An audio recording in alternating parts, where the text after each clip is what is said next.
Doctor خالد سہیل، دانشور، شاعر، افسانہ نگار، ماہر نفسیات، مترجم اور نقاد ڈاکٹر خالد سہیل 9 جولائی سن 1952 کو کراچی میں پیدا ہوئے۔ ان کے والد professor Abdul Basit government college Kohat میں ریاضی کے استاد تھے۔ صف اول کے شاعر عارف عبدالمتین ڈاکٹر خالد سہیل کے چچا تھے۔ ڈاکٹر خالد سہیل نے ابتدائی تعلیم کوہاٹ میں حاصل کی۔ سن 1974 میں خیبر میڈیکل کالج پشاور سے MBBS کیا۔ سن 1983 میں میموریل یونیورسٹی کینیڈا سے سائیکیٹری میں، سن 1983 ہی میں FRCP کی سند حاصل کی۔ سن 1995 میں کریٹو سائیکو تھراپی کلینک کی بنیاد رکھی۔ ڈاکٹر خالد سہیل نفسیات میں گرین زون فلسفے کے بانی سمجھے جاتے ہیں۔ علم و ادب سے ڈاکٹر خالد سہیل کا پرانا رشتہ ہے۔ ان کی شاعری کا پہلا مجموعہ سن 1987 میں شائع ہوا تھا۔ ڈاکٹر خالد سہیل کی تصانیف کی تعداد 60 سے زیادہ ہے۔ ڈاکٹر خالد سہیل کے موضوعات شاعری، افسانے، ناول، ادبی تنقید اور کالم نگاری سے لے کر تحقیقی مضامین، فلسفہ، تراجم، سیاست اور نفسیات تک محیط ہیں۔ ڈاکٹر خالد سہیل نے امریکہ اور کینیڈا میں مقیم اردو ادیبوں اور اہل دانش کے لیے فیملی آف دی ہارٹ کی بنیاد رکھی۔ آداب۔ پاکستان ٹیلی ویژن کے پروگرام سردانگ میں میں وجاہت مسعود ہوں، اور آج ہماری دوسری نشست ہے ممتاز دانشور، شاعر، افسانہ نگار، ماہر نفسیات، سائنسدان، کالم نگار اور ادبی نقاد محترم ڈاکٹر خالد سہیل صاحب سے۔ ڈاکٹر صاحب، گزشتہ نشست جہاں پہ ہم نے ختم کی تھی، آپ ہمیں جو آپ نے طریقہ کار نفسیاتی علاج کا دریافت کیا ہے، جسے آپ نے گرین زون فلسفی کا نام دیا ہے، جس میں ایک جو شخص ہے، کوئی بھی فرد جو ہے، اس کی جو مختلف نفسیاتی کیفیات ہیں، اس کو ہرے میں، پیلے میں اور سرخ میں تقسیم کیا ہے۔ تو اس ضمن میں آپ اپنا فرما رہے تھے کہ آخری بات ہماری یہ تھی گزشتہ نشست میں کہ حیدرآباد میں ایک خاتون استاد ہیں یونیورسٹی کی، وہ ایک ایپ تیار کر رہی ہیں، تو اس ضمن میں ایک اینیکڈوٹ بیان فرمانا چاہ رہے تھے۔ میں جہاں صاحب یہ شیئر کرنا چاہ رہا تھا کہ اگرچہ گرین زون فلسفی کی کئی تہیں ہیں، اس کی کچھ ڈیپتھ ہے، اس کی کچھ مطلب کمپلیکسٹی ہے، لیکن اس کو اتنا عام فہم زبان میں ہم نے کتابوں میں لکھا ہے، پیش کیا ہے کہ اب اسکولوں میں بچے بھی اس کو، تو جو میں آپ کو اینیکڈوٹ سنانا چاہ رہا تھا کہ ٹورانٹو میں ہمارے ایک دوست ہیں، شاعر ہیں، ان کا نام ہے رشید ندیم، اور ان کا میں ایک شعر بھی آپ کو سناؤں چونکہ شاعر ہیں تو جو آپ کے لیے دلچسپی کا باعث ہوگا۔ وہ کہتے ہیں کہ یہ شہر اگر ظرف کشادہ نہیں رکھتا، یہ شہر اگر ظرف کشادہ نہیں رکھتا، میں بھی یہاں رہنے کا ارادہ نہیں رکھتا۔ اجازت دیں تو ہمارے بہت ہی نفیس خوبصورت شاعر، نفیس اور خوبصورت بھی ہیں اور شرمیلے بھی ہیں، شعیب بن عزیز، ان کا ایک شعر آپ سے عرض کروں کہ خوب ہوگی یہ سرا دہر کی، خوب ہوگی یہ سرا دہر کی، لیکن اس کا ہم سے کیا پوچھتے ہو، ہم نے ٹھہرنا کب ہے۔ اچھا ہے، اچھا ہے، بہت ہم سے کیا پوچھتے ہو، ہم نے ٹھہرنا کب ہے۔ بسم اللہ فرمائیے۔ تو رشید ندیم صاحب کے بارے میں آپ فرما رہے تھے۔ تو رشید ندیم نے جب میری پہلی کتاب the art of living in your green zone چھپی، 2002 کی بات ہے، 3 کی بات، تو انہوں نے اپنے بچوں کو، اس وقت ان کے بچی 5 سال کی تھی، بیٹا 7 سال کا تھا، تو انہوں نے بچوں کو یہ سمجھایا کہ سہیل انکل نے کہ یہ فلسفی ہے اور یہ آپ کو میں سمجھاتا ہوں۔ اس کے کوئی 2 ہفتے کے بعد ان کی بیٹی افروز رو رہی تھی کمرے میں، تو رشید ندیم گئے کہ بیٹا آپ کیوں رو رہی ہیں؟ تو وہ کہتی ہے پاپا I am in my red zone, I can not talk. Good, تو واپس آ گئے، تو 5 منٹ کے بعد وہ آئی، وہ کہتی ہے پاپا I am in my yellow zone, now I can tell you some thing. تو اس نے کہا بیٹا بتاؤ، تو اس نے کہا جو میرا بڑا بھائی ہے امروز، اس نے میری گڑیا کو پھینکا ہے اور وہ گڑیا کی ٹانگ ٹوٹ گئی ہے، اس لیے میں ریڈ زون میں ہوں۔ تو رشید ندیم نے کہا تو بیٹا میں آپ کی کیا مدد کر سکتا ہوں؟ تو کہتی ہے پاپا if you promise me to buy a new doll then I will go to the green zone. تو انہوں نے کہا اگرچہ بچی نے ایک نئی ڈال خریدنے کے لیے آپ کی فلاسفی یوز کی، لیکن اس کو سمجھ بات آ گئی۔ اسی طرح ایک اور میں آپ کو انیکڈوٹ بتاؤں، ہمارے ایک دوست ہیں روفی ان کا نام ہے، ویسے تو وہ میوزک میں طبلہ بجاتے ہیں، لیکن وہ ایک آرگنائزیشن ہے وہاں مسیساگا میں جس میں ان کے 60 امپلائیز ہیں۔ تو میری کتاب پڑھنے کے بعد وہ سٹور گئے اور انہوں نے چھوٹے چھوٹے 60 گرین فلیگز، 60 یلو فلیگز اور 60 ریڈ فلیگز لے آئے۔ اب جب کوئی بھی ان کا ورکر آفس میں آتا ہے تو میز پر وہ سب فلیگز پڑے ہوتے ہیں، تو وہ اپنے جس زون میں ہوتا ہے وہ فلیگ اٹھا کے وہ اپنی میز پہ رکھ دیتا ہے، تاکہ ایک آئیڈیا ہمارا یہ کہ اگر آپ خود گرین زون میں ہیں تو لازمی نہیں کہ دوسرا شخص بھی گرین زون میں ہو، تو یہ جاننا کہ جو آپ کا مخاطب ہے کیا وہ بھی گرین زون میں ہے، تو اگر وہ ریڈ زون کا فلیگ ہے تو وہ لوگ واپس چلے جاتے ہیں اور انتظار کرتے ہیں جب تک کہ وہ گرین زون میں ہو۔ تو آئیڈیا ہم نے یہ لوگوں کو بتایا کہ جو گرین زون کمیونیکیشن ہے اس کے لیے دونوں انسانوں کا گرین زون میں ہونا امپورٹنٹ ہے، تو آہستہ آہستہ مجاز صاحب یہ جو گرین زون فلاسفی ہے اب مختلف سکولز میں، مختلف کالجز میں، مختلف اداروں میں، مختلف پروفیشنلز جو ہیں انہوں نے اس کو اڈاپٹ کرنا شروع کیا ہے۔ جو آپ کمبینیشن تھیراپی کی بات کریں تو اس میں ایک میں جملہ یہ کہہ دوں کہ ہمارے کلینک میں جس کا نام ہم نے کریٹو سائیکو تھراپی کلینک رکھا ہے، تو اس میں ہم انڈیویجول تھراپی بھی کرتے ہیں، ریلیشن شپ تھراپی بھی، میرٹل تھراپی بھی اور گروپ تھراپی بھی۔ تو اس طرح یہ ہے کہ جو مریض کی جو ضرورت ہے اور وہ ضرورت وقت کے ساتھ بدلتی بھی ہے، تو ہم اپنی تھراپی کو مولڈ کریں تاکہ مریض کی جو ضرورت ہے اس کے مطابق ڈھالیں، بجائے یہ کہ مریض کو اپنی فلسفی یا اپنے اس میں ڈالیں۔ تو یہ ایک میں سمجھتا ہوں کہ مجھے خوشی ہے کہ یہ جو فلسفی میں نے مطلب لکھی جس کے بارے میں، یہ عام فہم زبان میں ہے، یہ لوگ اس کو ایکسیپٹ کر رہے ہیں اور وہ دوسروں تک پہنچا رہے ہیں، اور اب پاکستان میں بھی کئی سائیکالوجسٹ ہیں جنہوں نے اپنی پریکٹس میں اس کو مطلب اڈاپٹ کرنا شروع کیا۔ بنیادی طور پہ تو دیکھیے نا، یہ جو انسانی معاشرے میں مکالمہ ہے، جی جی، کس کو خبر ہوتی ہے کہ کسی کے اندر کیا تلاطم ہے، وہ کس خیال میں گزر رہا ہے۔ میں تو کئی دفعہ کسی کو فون کرتے ہوئے بھی پہلے یہ اندازہ لگانے کی کوشش کرتا ہوں کہ کمفرٹیبل ہیں، کسی سٹریس میں تو نہیں ہیں، سو تو نہیں رہے تھے، گاڑی تو نہیں چلا رہے ہیں، میٹنگ میں تو نہیں ہے۔ تو یہ جو بہت سادہ بظاہر معلوم ہوتا ہے، لیکن یہ قوموں کے بیچ بھی یہ معلوم کرنا کہ کب کوئی ریڈ زون میں ہے، کب کوئی یلو زون پہ ہے، غالباً وہاں کچھ ڈائلاگ ممکن ہے، اور جو گرین زون ہے وہ تو پرہیپس کوالٹی بالکل زون ہے۔ ڈاکٹر صاحب آسٹرین ماہر نفسیات ہیں وکٹر فرینکل، ہولوکاسٹ سروائیور تھے اور ذاتی طور پہ بچ نکلے، لیکن انہوں نے آ کے جب جنگ ختم ہوئی تو بہت ہی شاندار کنٹریبیوشن دیا نفسیات کو، اور ان کا خاص جو موضوع تھا کہ کوئی انسان اپنی زندگی میں معنی کیسے پیدا کرے، اور بتایا گیا کہ آپ جن ماہرین نفسیات سے متاثر ہیں ان میں وکٹر فرینکل کا مقام بہت بلند ہے۔ کچھ فرمائیے کہ جو ان کا وہ تھا مین سرچ فار میننگ، تو اس کو کیسے آپ نے اپنے تصور حیات میں اور اپنے کام میں جذب کیا ہے یا اس میں شامل کیا ہے؟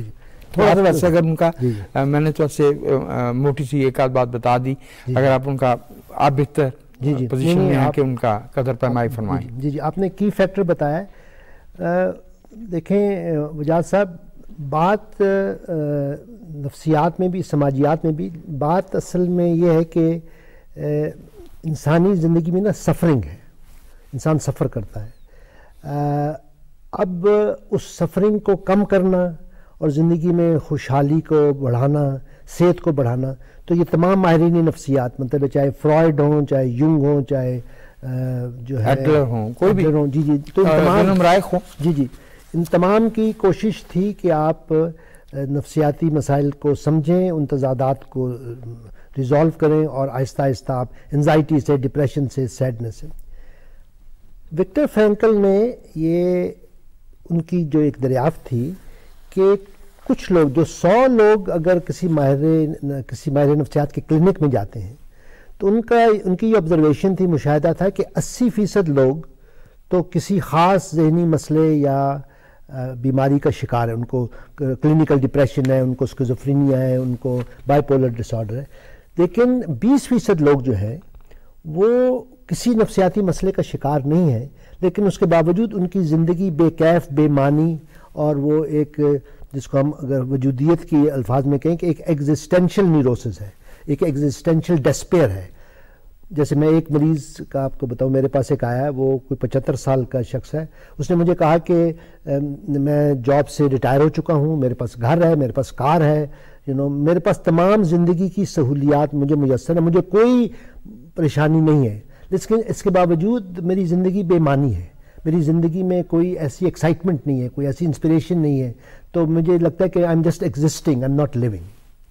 تو یہ جو لوگ تھے جو زندگی میں ایک بے مقصدیت یا بے معنویت کا شکار تھے, تو وکٹر فرینکل نے ایسے لوگوں کو ایسی کیفیات پر اپنی توجہ مرکوز کی اور پھر اس کو مزید بڑھایا. پھر انہوں نے یہ بھی کہا کہ جو لوگ کسی طرح کی بھی ایموشنل جو سوشل سفرنگ ہے, انہوں نے کہا کہ اگر کوئی انسان اپنی سفرنگ میں کوئی میننگ تلاش کر لے تو وہ سفرنگ ٹرانسفارم ہوتی ہے, اور اس کے بعد اس کی جو شدت ہے, جو اس کی تکلیف ہے, وہ اس انرجی کو کسی طریقے سے چینل کر دیتا ہے. اس کی مثال میرے جو ذہن میں آ رہی ہے کہ جیسے وہ خواتین جن امریکہ کینیڈا میں جن کے بچے کسی ڈرنک ڈرائیور کی مطلب ہے کہ زد میں آ گئے, انہوں نے اب ایک گروپ بنایا ہے, mothers against drunk drivers, MADD MADD. تو یہ اس کی ایک مثال ہے کہ انہوں نے بجائے اس دکھ کو کہ جو مطلب اپنے بچوں کی, جوان بچوں کی موت کے بعد جو ان پہ دکھ ہوا, انہوں نے اس کو ٹرانسفارم کیا اور انہوں نے اس سے کوئی ایسی تحریک یا کوئی ایسا مقصد یا کوئی ایسی چیز چلائی جس سے ان کو اب لگتا ہے کہ وہ سوسائٹی کو کنٹریبیوٹ کر رہی ہیں, وہ اپنی ذہنی کیفیت کو بہتر بنا رہی ہیں, آنے والی نسلوں کے ایک ممکنہ دکھ کو کم کر رہی ہیں بیسیکلی. تو ہم جسے روایتی زبان میں صدقہ جاریہ کہتے ہیں کہ آپ کو ایسا کام کریں جس سے, تو میں سمجھتا ہوں کہ وکٹر فرینکل نے, اور پھر انہوں نے اس تھراپی کا جو نام دیا اس کو وہ کہتے ہیں لوگو تھراپی. تو لوگو, تو زندگی میں معنی تلاش کرنا اور اپنی کسی بھی پریشانی, کسی بھی دکھ کو ٹرانسفارم کرنا.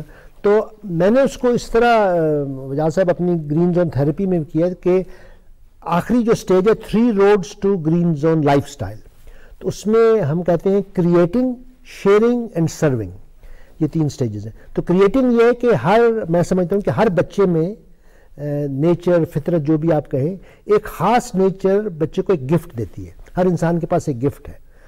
کچھ تو اس کو فنون لطیفہ میں کرتے ہیں, لیکن لازمی نہیں کہ وہ کوئی ناول ہی لکھے یا آرکیسٹرا ہی وہ کرے.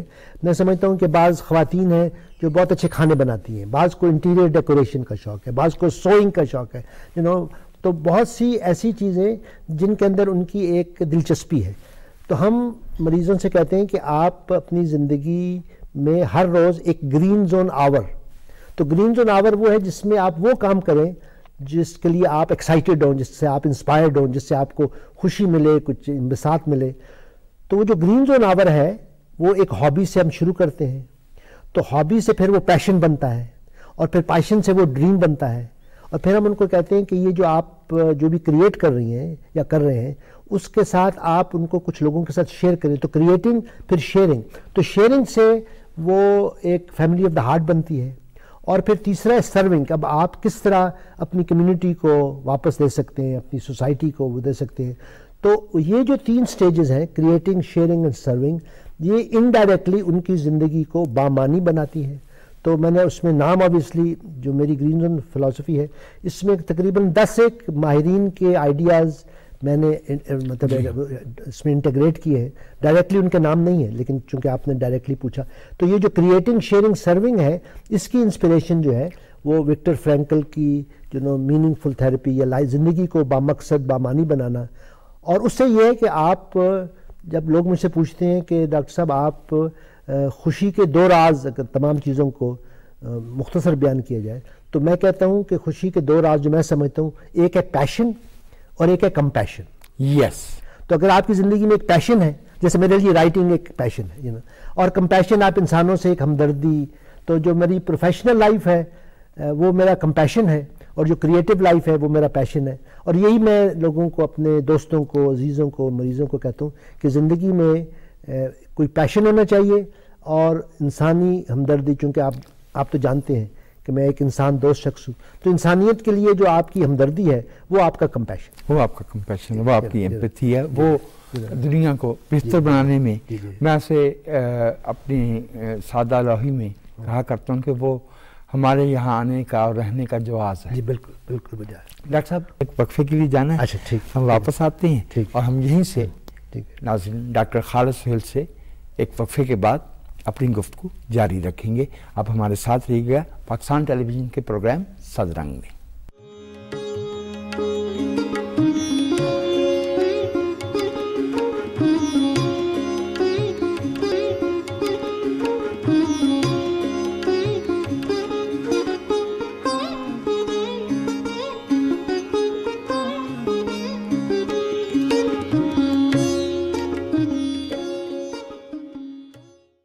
پاکستان ٹیلی ویژن کے پروگرام صدرنگ میں میں ایک دفعہ پھر آپ کو خوش آمدید کہتا ہوں اور ہم گفتگو کر رہے ہیں ممتاز دانشور, شاعر, فلسفی, ماہر نفسیات محترم جناب ڈاکٹر خالد سہیل صاحب سے. ڈاکٹر صاحب میرے ذہن میں میری کم علمی ہے کہ 2 سوالات کھٹکتے رہے ہیں. میں نے سوچا کہ موقع پاؤں کہ آپ کا تعلق جو ہے وہ یک وقت نفسیات سے بھی ہے اور ادب سے بھی ہے. یہ جو ولہم رائخ جو میتھ سائیکالوجی آف فیشزم جیسی کتاب لکھتا ہے اور ایزرا پاؤنڈ 20ویں صدی کے چند بڑے شاعروں میں سے ایک, ان کے ساتھ جو ریاستی سطح پہ سلوک کیا گیا وہ میری فہم سے کچھ بالا ہے. یہ اگر صرف فیشزم کی حمایت کرنے کا معاملہ ہوتا تو اور بھی بہت سے جگہ پہ جو ہے وہ جگہ دی گئی ہے, اکاموڈیٹ کیا گیا ہے. Life show must go on, life has to move on, that's not the end of the day. لیکن یہ رائخ اور ایزرا پاؤنڈ والا قصہ کچھ میری سمجھ سے بالا ہے. کچھ مہربانی فرمائیے, کچھ رہنمائی کیجیے, اگرچہ 2 الگ الگ ایشوز ہیں. جی میں زیادہ میری زیادہ فوکس ایک طویل عرصے تک ایزرا پاؤنڈ کی لائف کو سمجھنا یا اس کی جو گتھیاں ہیں. آپ جانتے ہیں ابھی ہم انٹرویو سے پہلے بات کر رہے تھے کہ جب میں نے کتاب اور امیر حسین جعفری نے جو کتاب اختر حسین جعفری کے بارے میں لکھی, جی ہاں, تو اختر حسین جعفری بھی ایزرا پاؤنڈ کی جو ان کی کریٹو سائڈ ہے, جو ان کی پوئٹک سائڈ ہے. تو ایک طرف تو ایزرا پاؤنڈ چونکہ یہ ایک زمانے میں نا یہ پورا جو گروپ تھا جس میں ٹی ایس ایلیٹ بھی تھے, اس میں جی سب, اور یہ ارنسٹ ہیمنگ وے بھی تھے, بلکہ ان کا ٹیگور کے ساتھ بھی ایک دوستی تھی. تو یہ جو جن کو آپ جدیدیت کے علم بردار جو ان کے کہتے رہنما کرتے ہیں, تو ایک طرف تو ان کی ایزرا پاؤنڈ کی وہ جو کریٹیوٹی تھی کہ جس کے بعد انہوں نے کچھ جو کانسیپٹس ڈیولپ کیے جس میں امیجزم کا, واٹسزم کا, تو یہ تو شاعری کے حوالے سے کہ جدید شاعری کی جو انہوں نے جو بنیادیں رکھی. لیکن جو پرسنالٹی تھی تو یہ چونکہ امریکہ سے اٹلی چلے گئے تھے, جی ہاں, تو شروع میں یہ ان سے ملے, میرا خیال ہے یہ ہٹلر سے بھی ملے تھے, یہ مسولینی سے بھی مسولینی سے ملنا تو ڈیفینیٹلی ہے, ہٹلر والے کا ریکارڈ پرہیپس نہیں ہے, لیکن مطلب ان سے انفلوئنس تھے. تو وہ وہاں پر ایک پروگرام کرتے تھے, ریڈیو پروگرام. تو اب وہ جو ریڈیو پروگرام تھا وہ ان کی حکومتوں یا ان کی سوچ کے مطلب ہے اس کی معاونت میں تھا. ایک چھوٹے ویکلی پروگرام کرتے تھے. تو جب جنگ ختم ہوئی اور جب حالات بدلے تو اب امریکہ نے کہا کہ جی آپ نے تو غداری کی ہے, تو اب جو اس میں دلچسپ مجاز صاحب تھی, تو اب ان پہ مقدمے چلنے شروع ہوئے. تو جب مقدمے چلنے شروع ہوئے تو اب وہ اس حد تک پاپولر ہو چکے تھے کہ بہت سے ماہرین نفسیات بھی ان سے انسپائرڈ تھے. تو ماہرین نفسیات نے کہا کہ یہ تو بہت زیادتی ہوگی کہ اتنا بڑا ادیب ہے, اتنا بڑا دانشور ہے, اس کو وہ سولی پہ چڑھا دیں, اس کو مار ڈالیں. تو 4-5 سائیکائٹرسٹ تھے, وہ ملے اور انہوں نے کہا کہ ہمیں ایزرا پاؤنڈ کو بچانا ہے. تو انہوں نے کہا کہ کورٹ میں کہ ان کا نفسیاتی تجزیہ ہونا چاہیے. تو جب وہ نفسیاتی تجزیہ ہوا تو انہوں نے کہا کہ یہ نفسیاتی طور پہ مطلب ہے کہ اسٹیبل نہیں ہے. ہاں, اور ان کو بجائے جیل میں ڈالنے کے اور ان کو قتل کرنے کے یا سولی پہ چڑھانے, ان کو ایک سائیکائٹرک ہاسپٹل میں داخل لونیٹک اسائلم میں. اس میں ایک دلچسپی کی بات جو میرے لیے تھی کہ جب مقدمہ چلا تو وہ ایک ہی اس کا ایویڈنس تھا, وہ جو اس ریڈیو اسٹیشن کا جو سیکیورٹی گارڈ کہیں یا جو بھی جیسے ہم پروگرام کر رہے ہیں تو کسی نے ہمیں اندر آنے کی اجازت دی ہے. اب مزے کی بات یہ ہے کہ وہ شخص اٹالین تھا, یہ جو گفتگو کرتے تھے یہ انگریزی میں کرتے تھے, اس کو انگریزی سمجھ نہیں آتی تھی. تو وہ لیگلی اس کی جو ایویڈنس تھا اتنا تو اس نے کہا کہ یہ آتے تھے اور یہ گفتگو کرتے تھے, لیکن کیا کرتے تھے, کیا کہتے تھے, تو اس میں ایک کچھ لیگل لوپ ہول تھا جس نے ان کو بچایا. اور پھر بعد میں جو وہ سائیکائٹرسٹ تھے کو پتہ نہیں یہ کئی سال اس جیل میں رہے, اور بہرحال انہوں نے پھر ان کو مطلب ایک طرح سے اس سے ایبزالو کر دیا, ان کو جانے دیا. لیکن تو یہ پھر زندگی کے آخری ادوار میں پھر اٹلی دوبارہ آئے. لیکن میں نے یہ بھی پڑھا ہے کہ وہ آخری دور میں ان کو کچھ احساس ندامت تھا, احساس خجالت تھا کہ میں نے اپنی ینگ لائف میں کچھ زندگی کے کچھ فیصلے کیے یا کچھ میں نے سٹینڈ لیے جو وہ آخری عمر میں اپنے سے وہ اتنے خوش نہیں تھے. تو میں سمجھتا ہوں کہ یہ پوری ان کی جو لائف ہے اس میں سیاسی پہلو, نفسیاتی پہلو, ادبی پہلو, قانونی, یہ بہت سی ایک بڑی کمپلیکس سٹوری ہے لیکن بہت دلچسپ کہانی ہے ایزرا پاؤنڈ کی. اور میں سمجھتا ہوں کہ ادب میں یا ادبی دنیا میں ان کا جو ایک طرح سے جو کنٹریبیوشن ہے یا جو چیلنج ہے ہماری جو روایتی سوچ کو, وہ بہت ہی ایک مطلب it's a very extraordinary ایک سچویشن کریٹیوٹی دو دھاری تلوار ہے. جی جی جی. ابراہم ماسلو کا بڑا مقام آتا, اور یہ وہ ماہر نفسیات ہیں, یہ امریکی ہیں. جی جی. وکٹر فرینکل آسٹرین تھے. جی آسٹرین. جی جی. ماسلو کہتے ہیں انہوں نے درجہ بندی کی ہے انسانی ضروریات کی. جی جی. اور وہ کبھی کبھی مجھے لگتا ہے کہ جو آپ کا کریٹیوٹی, شیئرنگ اینڈ سرونگ کا فلسفہ ہے, یہ اس کے بہت قریب آ جاتا ہے. تو کچھ ذرا فرمائیے کہ یہ سلسلہ کیسے ہے, اور پہلے تو یہی کہ ذرا تھوڑا تعارف ہو جائے ہمارے دیکھنے والوں کے لیے. جہاں صاحب, جو ابراہم ماسلو کی جو سب سے بڑی انسانی نفسیات کو جو ان کا گفٹ ہے, انہوں نے یہ سوچ دی کہ یہ جو سگمنڈ فرائڈ اور ایڈلر اور یہ جو یونگ ہیں, ان کا فوکس وہ لوگ تھے جو نفسیاتی مسائل کا شکار تھے, جنہوں نے اپنے کلینکس میں ان کے پاس مریض آئے. اس زمانے میں ہسٹیریا کا زیادہ تھا اور لوگوں کو انزائٹی کا مسئلہ تھا, تو انہوں نے نفسیاتی مریضوں کو دیکھا, ان کو سمجھا, اور اس کی بنیاد پر ایک انسانی نفسیات کی ایک تھیوری پیش کی, چاہے وہ سائیکو انالیسز ہو, انڈیویجول سائیکالوجی ہو. میسلو نے یہ کہا, میں اگر مثال کے ساتھ کہ اگر آپ نے انسانی جسم کو سمجھنا ہے تو اگر آپ ان لوگوں پر ریسرچ کریں گے جو معذور ہیں, ان لوگوں پر ریسرچ کریں گے جو ویل چیئر پر ہیں, تو آپ کی جو تھیوریز ہوں گی وہ اتنی پوری طرح کامل نہیں ہوں گی. اس کے مقابلے میں اگر ہم ان لوگوں کو انالائز کریں جو رنرز ہیں, جو اولمپکس میں جنہوں نے ایوارڈ حاصل کیے ہیں, جو بہت مطلب ہے وہ انسانی جسم یا انسانی صحت کی اعلیٰ ترین درجے پہ, اکمپلشمنٹ کے درجے پہ ہیں. تو ماسلو نے یہ کہا کہ ہمیں یہ جو مریضوں کی سائیکالوجی وہ اپنی جگہ, اس میں وہ کچھ ایسی بات نہیں, لیکن ہمیں ان لوگوں کو بھی اسٹڈی کرنا چاہیے جو زندگی میں ہائیلی اکمپلشڈ ہوں. تو میسلو نے ادیبوں کے, شاعروں کے, دانشوروں کی, فلاسفروں کے انٹرویوز لیے, اور پھر انہوں نے کہا کہ جو جس کا آپ ذکر کر رہے ہیں کہ جو عوام ہیں وہ تو بیسک نیڈز, کہ آپ کو کھانا چاہیے، آپ کو بھوک لگی ہے، آپ کو پانی پینا چاہیے، آپ کو سردی گرمی سے تحفظ چاہیے، شیلٹر چاہیے. آپ پھر ان جو ہائیسٹ لیول ہے تو جو کانسیپٹ انہوں نے پیش کیا جو بہت مقبول ہوا، انہوں نے کہا یہ جو لوگ ان ریگولر مسائل سے یا ضرورتوں سے بالاتر ہو جاتے ہیں وہ ان کو کہتے ہیں سیلف ایکچولائزڈ پیپل.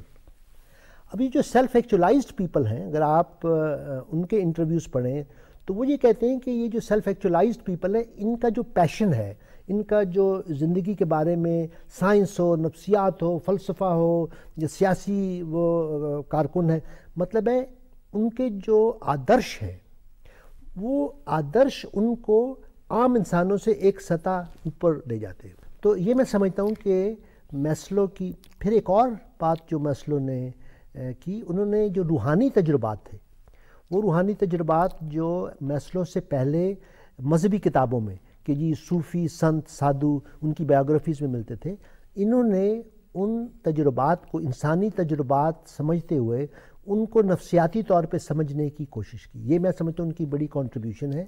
تو religions, values and peak experiences, تو انہوں نے ان اسپریچول ایکسپیرینسز کا نام دیا. انہوں نے کہا جب ہم مذہبی یا روحانی نام لیتے ہیں، یہ جو ٹرمز ہیں یہ اسپریچول اور یہ ریلیجس، یہ ایک طرح سے ہمیں ڈسٹریکٹ کرتی ہیں انسان، مطلب تو ان کا یہ کہنا تھا جو میں بھی کہتا ہوں کہ spirituality is part of humanity not divinity. Right. تو وہ جو ایکسپیرینسز ہیں ان کو انہوں نے پیک ایکسپیرینسز کا نام دیا اور اس کو انالائز کیا. اور پھر ایک اور سائیکائٹرسٹ ہیں جنہوں نے ان کو مزید، جو میسلو نے جو بات جس تحقیق کا آغاز کیا تھا انہوں نے اس کو آگے بڑھایا. تو میں سمجھتا ہوں کہ یہ دو چیزیں جو ہیں اسپریچول ایکسپیرینسز کو پیک ایکسپیرینسز کہہ کر ان کا تجزیہ کرنا، اور سیلف ایکچولائز پیپل جو زندگی میں بہت کامیاب ہیں، آدرشی ہیں، ان کو سمجھنا، ان کی نفسیات کو سمجھنا، یہ دو چیزیں جو ہیں یہ یہ ان کی ابراہم میسلو کی بہت ہیومن انسانی نفسیات میں بہت بڑی کنٹریبیوشن. یا فرمایا. مجھے یاد آتا ہے سر 70s کے آخر میں گجرانوالہ میں ایک ماہر سوشیالوجی تھے مظہر الحق خان صاحب. جی جی. بظاہر تو ان کی کتاب جو تھی پردہ پلیگمی وہ بڑے اسپیسیفک موضوع پہ تھی، لیکن انہوں نے اسی ایکچولائزیشن کے لیے ایک لفظ استعمال کیا تھا تکمیلی شخصیت. وہ جو ایک مبادیات جو ہے زندگی کی،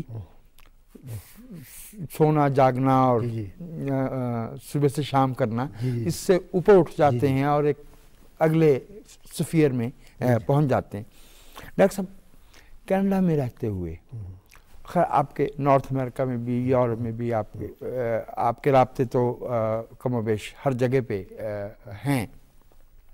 آپ نے فیملی آف ہارٹ کی بنیاد رکھی. ہمیں آپ سے اس طرح سے نیاز نہیں تھے تو ہم اس کو الٹرنیٹیو فیملی کہہ دیا کرتے تھے کہ بھئی یہ وہ دوست ہیں جن کے ساتھ مل کے ہمیں خوشی ہوتی ہے، جن کے دکھ سکھ، جن کی میں کئی دفعہ سوچتا ہوں کہ جو انسانوں کا دوسرے کا دکھ درد خوشی شیئر کرنے کی صلاحیت ہے، اس کا بہت تھوڑا تعلق جو ہے بایولوجیکل رشتوں سے. جی جی بالکل ٹھیک. زیادہ تو جو ہے وہ تعلق کی نوعیت ہے کہ آپ وہ ہماری زندگی کا کتنا حصہ رہیں. کیا اب جب کہ معذرت چاہتا ہوں اگر اس میں وہ کچھ ادب کے منافی بھی رویہ آ جائے، لیکن گزشتہ 8-10 برس میں پاکستان میں آپ کے خاص طور سے چاہنے والے جو ہیں وہ میرے اور آپ کے شمار سے، اندازے سے زیادہ ہیں. تو یہاں پہ بھی کوئی قبیلہ قلب، کوئی قلبی قبیلہ بنانے کا آپ کا ارادہ ہے؟ اور پہلے تو یہی کہ فیملی آف ہارٹ کیا ہے اور یہ کیا کرتی ہے؟ جی جی. وجاد صاحب جب میں وہاں ٹورانٹو میں 1984 میں آیا تو مجھے یوں محسوس ہوا کہ وہاں کی جو گروپس تھے اس میں جو ادبی گروپس تھے، کچھ سیاسی گروپ تھے، کچھ مذہبی گروپ تھے، تو ان سب کی کچھ جو روایات تھیں وہ ایک مخصوص سوچ، ایک مخصوص، اگرچہ وہ پاکستان سے وہاں گئے تھے لیکن وہاں بھی آپ حیران ہوں گے کہ بعض جو ہے نا وہاں پر کچھ جو یہاں روایتی نہیں بھی تھے، وہاں جا کے ان کی یا آئیڈینٹی کرائسس کہیں یا اپنے بچوں کو کی تعلیم کہیں یا تو انہوں نے کچھ جو تو مطلب ہے روایت زیادہ ہی کچھ شدت سے انہوں نے اختیار کرنا شروع. تو مجھے یہ لگا کہ میں میں کچھ عرصہ ان کے ساتھ اٹھتا بیٹھتا تھا، لیکن جو میری سوچ تھی، جو میری فکر تھی، وہ کچھ ان کے ساتھ منطبق نہیں تھی. تو میں نے مطلب ان کے ساتھ انٹیگریٹ کرنے کی کوشش کی، لیکن تو مجھ پہ کئی طرح کے اعتراضات جو میرے کچھ نظریاتی حوالے سے، کچھ سماجی حوالے سے، کچھ اور حوالے سے. تو پھر میں نے سوچا کہ مجھے اپنا ایک گروپ بنانا چاہیے، اور وہ بڑا انفارمل تھا. اس کی ابتدا ایسے ہوئی تھی کہ ہمارے پشاور کے ایک دوست تھے جو پی ٹی وی کے ساتھ تھے، ڈاکٹر ڈینس آئزک. جی ہاں، وہ پی ٹی وی کے ڈرامے انتقال بھی کینیڈا ہی میں ہوا. جی بجا فرمایا. تو وہ میڈیکل کالج میں میرے ساتھ تھے، ہماری دوستی تھی. تو جب وہ کینیڈا آنے لگے تو انہوں نے مجھے پیغام دیا کہ میں اور میری بیوی اور بچی ہم آ رہے ہیں. تو میں نے ان کو ویلکم کرنے کے لیے کچھ 8-10 لوگوں کو ڈنر پہ بلایا. اس وقت لوگوں کو پتہ چلا کہ وہ تو ڈینس آئزک کو پی ٹی وی کے ڈرامہ رائٹر کے طور پہ جانتے تھے، لیکن وہ یہ نہیں جانتے تھے کہ وہ بہت اچھے شاعر تھے. جیسے میں آپ کو ان کا بھی ایک شعر سناتا ہوں کہ گھر سے چلے ارادہ منزل لیے ہوئے، گھر سے چلے ارادہ منزل لیے ہوئے، منزل ملی تو اپنے ارادے بدل گئے. واہ، یہ ان کا فرسٹ ایئر کا شعر. تو وہ عمر ہی ایسی ہوتی ہے. جی بالکل، ہاں بالکل صحیح فرمایا. تو ان کی شاعری سنی. پھر وہ میوزک ڈائریکٹر تھے، بہت اچھا گاتے تھے تو انہوں نے اپنی موسیقی کا اظہار کیا. تو لوگوں کو اتنا پسند آیا کہ انہوں نے کہا کہ یہ محفل دوبارہ ہونی چاہیے. تو وہ پہلے ہم گھروں میں ملتے تھے. آپ وجاہت صاحب، میرے لیے حیرانی تھی کہ 10 لوگوں سے شروع ہوا، وہ جلدی 10 سے 15 20 25 30. اب گھروں میں چونکہ ہمارے دوست کی کوئی بیگم کھانا پکا رہی ہیں تو میرے لیے ایک بہت وہ ہوتا تھا کہ ان کو فون کر کے کیونکہ 5 اور لوگ آ رہے ہیں. تو جو گھروں کی بیسمنٹوں سے بات شروع ہوئی، پھر وہ ہم نے اس کو کچھ ریسٹورانز میں کیا کہ آپ $10 کا بفے کھائیں، اور ریسٹوران کے نیچے ایک بیسمنٹ میں ایک ہمیں وہ ہال مل جاتا تھا. ہم 20-25 لوگ جناب، تو وہاں پر پھر شاعری، ادب، فلسفہ، نفسیات.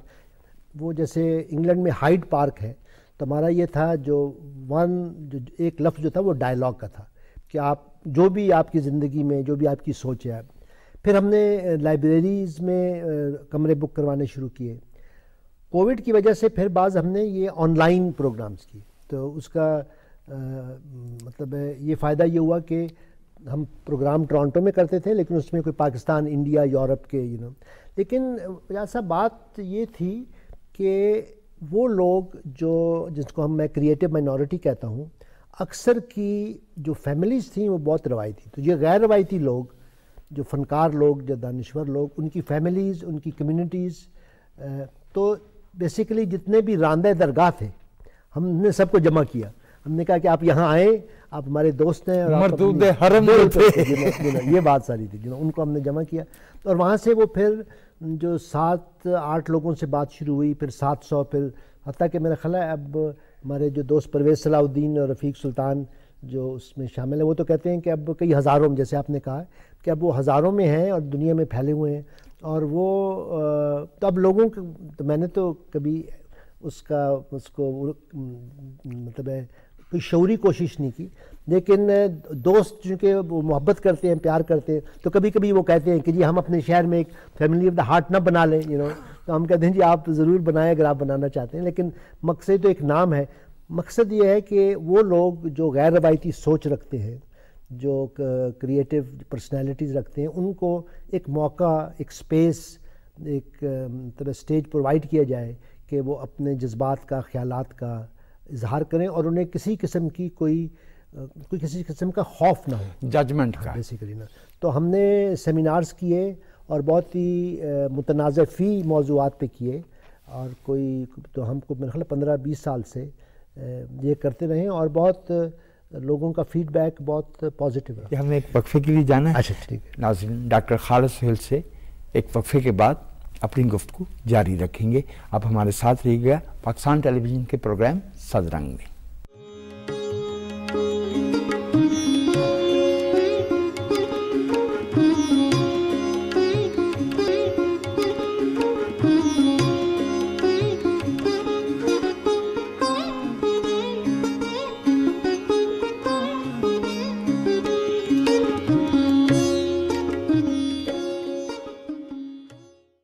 پاکستان ٹیلی ویژن کے پروگرام صدرنگ میں میں ایک دفعہ پھر آپ کو خوش آمدید کہتا ہوں، اور ہم گفتگو کر رہے ہیں ممتاز دانشور، شاعر، فلسفی، ماہر نفسیات محترم جناب ڈاکٹر خالد سہیل صاحب سے. ڈاکٹر صاحب، کیا آپ سمجھتے ہیں کہ کچھ خاص نقطے ایسے ہمیں آپ بتانا چاہیں؟ کیونکہ دیکھیے ہراسانی کے معاملات تو دنیا بھر میں پائے جاتے ہیں، اور اس میں 100% گارنٹی والا معاملہ بدقسمتی سے ممکن نہیں ہے. زیرو ٹالرنس ہونی چاہیے. جی جی جہاں انوانٹڈ اٹینشن دی جا رہی ہو یا کسی کو ہیرس کیا جا رہا ہو. آپ کا کیا اس میں خاص نسخہ ہے کہ آپ ایسے ہر دل عزیز ہو جاتے ہیں کہ چھوٹی بچیوں سے لے کے بوڑھی عورتوں تک سب آپ سے جو ہے وہ، ڈاکٹر مہدی کے ساتھ بھی ایسے ہی تھا. جی بہرحال آپ جو میں محسوس کر رہا ہوں، آپ نے جس طرح میری شاعری کو، ادب کو، نفسیات کو، میری زندگی کو جیسے انالائز کیا، جو آپ کی جو سوال ہیں، تو میں بہت آپ کی جو انسائٹفلنس ہے میں اس کی داد دینا چاہتا ہوں. جو آپ نے یہ جو وجاد صاحب، یہ شروع میں چونکہ میں کینیڈا میں تھا، تو کینیڈا میں جب نیوفن لینڈ اور نیو برانزوک میں تھا، تو ان علاقوں میں پاکستانی مطلب لوگ نہیں تھے. تو میری جو پہلی دوست بنی کینیڈا میں، ان کا نام ڈونا کیونا تھا. وہ اسپیشل ایجوکیشن کی ٹیچر تھی. تو اب ہماری دوستی ہوئی، تو میں نے ڈونا سے کہا کہ دیکھو، میرا مقصد آپ کی زندگی کو میں مسائل کریٹ کرنا نہیں ہے، تو میں پیچھے ہٹ جاتا ہوں، میں نہیں چاہتا. تو ڈونا نے سٹینڈ لیا. ڈونا نے کہا نہیں، ہماری دوستی ایک، جیسے آپ کہتے ہیں نا، ایک معصومانہ دوستی ہے، ایک ریسپیکٹفل دوستی ہے، اس میں کوئی ایسی بات نہیں. تو ڈونا نے مجھے نا یہ ایک سوچ انٹروڈیوس کی کہ اگر کسی مرد اور عورت کی دوستی ہے تو اس کو کوئی ڈیفینسو نہیں ہونا چاہیے. انہوں نے مجھے ایک اعتماد دیا. بعد میں پھر ان کی شادی ہوئی. ایک این دوست ہیں، میں ان سے ملا، ان کی شادی میں نے اٹینڈ کی. تو پھر اس وقت انہوں نے مجھے کہا کہ دیکھیں، جو ہماری دوستی تھی وہ قائم ہے، اور اب میری شادی بھی ہو گئی ہے، اور جو میرے شوہر ہیں یہ بھی آپ کے دوست ہیں. خواتین جو ہے نا، وہ بیسیکلی ایک سیف ریسپیکٹفل ماحول. تو آپ ان کی، اور ان کی یہ حس جو ہے نا، یہ پہچاننے کی کہ یہاں پریڈیٹری اپروچ ہے اور کہاں احترام کا. تو میرے ایک دوست ہیں، انہوں نے اپنی بیوی سے کہا کہ آپ میرے باقی مرد دوستوں سے آپ دور رہتی ہیں، لیکن ڈاکٹر سہیل کو آپ بلاتی ہیں، آپ کے ساتھ ان کی باتیں. تو انہوں نے ایک جملہ کہا، انہوں نے کہا کہ ڈاکٹر سہیل کی آنکھوں میں حیا ہے. اب اس کو آپ کیسے، مجھے نہیں پتا کیسے ایکسپلین کرتے، لیکن یہ کہ آپ، جیسے آپ نے کہا کہ عورت کے ساتھ ایک ریسپیکٹفل ریلیشن شپ، کہ اس کی کمپنی میں آپ مطلب ایک انسانی لیول پہ، ایک آرٹسٹ کے لیول پہ، ایک ادیب کے لیول پہ آپ ایک کمیونیکیشن کریں. اگر آپ اس میں کامیاب ہوتے ہیں، میں ہو سکتا ہوں کہ اس معاملے میں تھوڑا فارچونیٹ ہوں کہ میں ان کی، اور یہ جینوئنلی مطلب میں ان سے بہت کچھ سیکھتا ہوں، ان کے ساتھ مل کر کام کرتا ہوں. تو یہ تو آہستہ آہستہ پھر یہ ہوا کہ وہ، جیسے آپ نے کہا کہ جو ینگ خواتین تھیں، انہوں نے مجھے ٹیچر کہتی ہے، کوئی مینٹور کہتی ہے، جو اس طرح کی بات ہے. اور میں جینوئنلی اگر کسی بھی مرد یا عورت میں وہ ایک کریٹو پوٹینشیل دیکھتا ہوں، تو میری خواہش ہوتی ہے کہ میں ان کو مذاق میں کہتا ہوں میں آپ کا فین ہوں، لیکن فین جو ہے نا، میں چنگاری دیکھتا ہوں تو میں فین پنکھا لے کے آ جاتا ہوں، اس میں تھوڑا شعلے کو ہوا جی بالکل دی جائے. ڈاکٹر صاحب، آخری سوال آپ سے. آپ کے خیالات میں، رویوں میں، زندگی بھر کے کام میں انسان دوستی کو، رواداری کو بنیادی مقام حاصل ہے. ہم ایک ایسی دنیا سے گزر رہے ہیں جہاں پہ جنگ موجود ہے، نفرت کی سیاست موجود ہے. وقتی طور پہ ایسے بھی لگ رہا ہے کہ یہ بڑھ جائے گی، اور روشن خیال رویوں کی پسپائی ہو رہی ہے. امریکہ سے لے کے بھارت تک، فلسطین سے لے کے اور بہت سی جگہیں ہیں. کیا دیکھتے ہیں آپ کے انسانوں کی ڈیسٹنی جو ہے انسانی معاشرے کی، وہ روشن خیالی میں، رواداری میں، احترام میں، تنوع میں، ڈائیورسٹی میں ہے، انکلوژن میں ہے، یا ایکسکلوژن میں ہے، نفرت سے میں ہے، اختلاف میں ہے، جنگ میں ہے؟ کیسے آپ ایک فلسفی ذہن رکھتے ہوئے آپ کو انسانیت کس طرف جاتی نظر آ رہی ہے؟ وجاہت صاحب، میں ایک اگر انالوجی سے اپنی فلسفی کو وہ بیان کروں، میں یہ سمجھتا ہوں کہ اگر ہم ایک فرد کی زندگی کو دیکھیں تو جو بچہ پیدا ہوتا ہے وہ 2 سال کی عمر میں خودکشی نہیں کرتا، 4 سال کی عمر میں نہیں کرتا، 6 سال کی عمر میں نہیں کرتا. لیکن جب وہ ٹین ایجر ہوتا ہے تو ایڈولسنس میں اس کے اندر اگر وہ زندگی سے محروم ہو جائے یا کوئی اس کو مسئلہ ہو تو اس کے اندر سوئسائڈل ٹینڈنسیز آتی ہیں. کچھ اٹیمپٹ بھی کرتے ہیں اور کچھ خودکشی بھی کر لیتے ہیں. لیکن میجورٹی جو ٹین ایجرز کی ہے وہ ایک لیول پہ زندگی کو موت پر ترجیح دیتی ہے اور آہستہ آہستہ ایڈولسنس سے ایڈلٹہڈ. اور وہ میں سمجھتا ہوں کہ پوری انسانیت جو ہے وہ 20ویں صدی میں اپنی ایڈولسنس کو پہنچی ہے.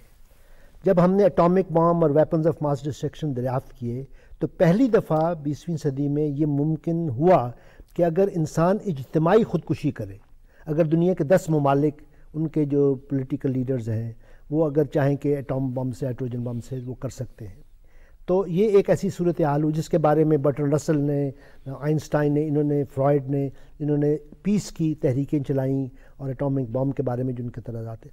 تو میں یہ سمجھتا ہوں کہ ہم بطور انسانیت کے ایک دوراہے پہ کھڑے ہیں. میں بیسیکلی آپٹیمسٹ ہوں، میں بیسیکلی ارتقاء پہ بلیو کرتا ہوں، اور میں سمجھتا ہوں کہ یہ جو فیز ہے ہمیں لگتا ہے چاہے 20 سال ہوں، 40 سال ہوں، 50 سال ہوں، چاہے نصف صدی ہو، یہ ہمیں ایک بہت بڑا وقت، بہت بڑا دورانیہ لگتا ہے چونکہ ہماری طبعی عمر 50 60 70 سال ہے. لیکن انسانی تاریخ میں ایک صدی جو ہے وہ کچھ اتنا بڑا عرصہ نہیں. تو میں سمجھتا ہوں کہ بعض دفعہ جو پسپائی ہے وہ ایوولوشن میں، ایون مینٹل ہیلتھ میں، تھیراپی میں بھی میں ان کو کہتا ہوں مریضوں کو کہ یہ اسٹریٹ لائن نہیں ہے. گروتھ، ہیلنگ اور ایوولوشن اسٹریٹ لائن نہیں ہے. ہم 2 قدم آگے جاتے ہیں، 1 قدم پیچھے جاتے ہیں، ہم 3 قدم آگے جاتے ہیں، 1 قدم پیچھے جاتے ہیں. میں وجاہت صاحب آنیسٹلی کہہ رہا ہوں کہ میں نے پچھلے 50 سال میں فلسطین کی حمایت میں سڑکوں پر، اس وقت دنیا کا کوئی بھی بڑا شہر ایسا نہیں ہے جہاں عوام نے فلسطینیوں کے حق میں جو ہے نا اپنا اظہار نہ کیا ہو. عوام میں ایک لیول آف اویئرنیس جو ہے وہ پیدا ہو گئی ہے. اسی طرح جو بھی ناانصافی ہے، جو سوشل میڈیا کا ایک فائدہ یہ ہے کہ ایک کسی جگہ پہ اگر کوئی حادثہ یا کوئی ایسی بات ہوتی ہے وہ سوشل میڈیا سے ساری دنیا میں پھیل جاتی ہے. تو عارضی طور پہ میں سمجھتا ہوں کہ ایک پسپائی کا دور ہے اور ایک بہت ہی پینفل دور ہے کہ انسانیت ایک بہت ہی مطلب ہے اس میں آپ وائلنس کہیں، اس کے اندر آپ بلڈ شیڈ کہیں، مطلب اس وقت کی جو انسانی تاریخ ہے اس میں بہت کچھ خون سے لکھا جا رہا ہے. لیکن میں نہیں سمجھتا کہ یہ ایک لانگ ٹرم بات ہے. میں یہ سمجھتا ہوں کہ اگر ہم، آپ اور میں شاید اس دنیا میں نہ ہوں لیکن ہمارے بچے، ان کے گرینڈ چلڈرن، آج سے 50 سال 100 سال کے بعد انسان نے بیسیکلی یہ سیکھنا ہے جو وزڈم کی بات ہے کہ پیسفل کو ایگزسٹنس کیسے ہو. آپ کسی رنگ، کسی نسل، کسی زبان، کسی کلچر میں ہوں، اگر جو کنفیوشس کہتے تھے کہ اگر میں آپ سے وہ سلوک کروں جو میں ایکسپیکٹ کروں کہ آپ مجھ سے کریں، یہ جو گولڈن رول ہے یہ آہستہ آہستہ لوگوں میں جو سوشل اویئرنیس، سوشل کانشیسنس پیدا ہو رہی ہے. ایک وقت آئے گا جب وہ ان پاورفل لوگوں کے ہاتھوں کو یہ جھٹک دیں گے اور اس کے بعد کہیں گے کہ عوام جو ہے وہ ایک طرح سے اس کو کیا کہیں، جو طاقت کا آپ سر چشمہ کہیں، یا ان کی جو خواہشات ہیں، ان کے جو ریپرزنٹیٹیوز ہیں وہ کیسے ان کی، مطلب میرے والد صاحب کہا کرتے تھے بیٹا جو لیڈر ہے وہ رول کرنے کے لیے نہیں، وہ سرو کرنے کے لیے. تو جس دن ہم یہ سمجھیں کہ جو کسی بھی قوم کا جو رولر ہے وہ عوام کو سرو کرنے کے لیے ہے، تو میں بہرحال یہ سمجھتا ہوں کہ آج سے 50-100 سال کے بعد انسانیت جو ہے دوبارہ جس سے تھوڑی سی ہٹی ہے وہ دوبارہ اس راستے پہ آئے گی. ہم ایوالو کریں گے، ہم گرو کریں گے، ہم وزڈم کی طرف جائیں گے. ڈاکٹر صاحب آپ کی بےحد عنایت، آپ کا بےحد شکریہ. آپ سے گفتگو کر کے ہمیں بےحد اعزاز محسوس ہوا اور ہماری رہنمائی ہوئی انگنت موضوعات پہ.